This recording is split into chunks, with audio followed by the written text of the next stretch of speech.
నమస్తే అందరికీ. మన తెలుగు ఫిలిం ఇండస్ట్రీ ఒక గొప్ప కామెడియన్ మన ఫిష్ వెంకటన్న ఇప్పుడు ఏ పరిస్థితుల్లో ఉన్నారు చూడండి ఒకసారి. వెంకటన్నా అన్నా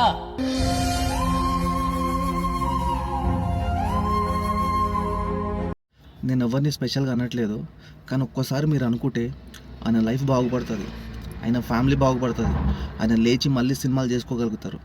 కానీ మీరు అనుకోరు.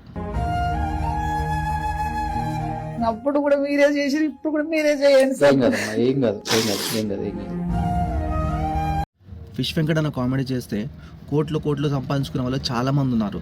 అలాంటిది ఇప్పుడు ఆయన చావు బతుకుల మధ్యలో హాస్పిటల్ ఉంటే ఎవరు కరెక్ట్గా ప్రాపర్గా రెస్పాన్స్ అవ్వట్లేదు. మనమందరం ఫిష్ వెంకటన్న కామెడీ చూసి కడుపుబ్బా నవ్వుకున్న వాళ్ళమే. అండ్ కామెడీ చూసిన వాళ్ళు సహాయం చేస్తారు, కామెడీ చేపించి డబ్బులు సంపాదించిన వాళ్ళు ఎవరు రెస్పాన్స్ అవ్వట్లేదు. ఒక చిన్న షార్ట్ ఫిల్మ్లో నేను ఫిష్ వెంకటన్న వర్క్ చేయడం జరిగింది. అన్న అయితే చాలా మంచి వ్యక్తి. దయచేసి మనం అందరం కలిసి అన్న వాళ్ళ ఫ్యామిలీకి హెల్ప్ చేద్దాం. నేను చేయగలిగింది ఒకటే, మీరు నాకు ఇచ్చిన ఈ సపోర్ట్ వల్ల నా వీడియోస్ కొన్ని వేల మందికి రీచ్ అవుతున్నాయి. దయచేసి అందరూ ఒక 10 రూపాయలు, 20 రూపాయలు, 100 రూపాయలు వాళ్ళకి పంపించిన అంతో ఇంత వాళ్ళ ఫ్యామిలీకి యూస్ఫుల్ అవుతుందని చెప్పేసి నేను అనుకుంటున్నాను.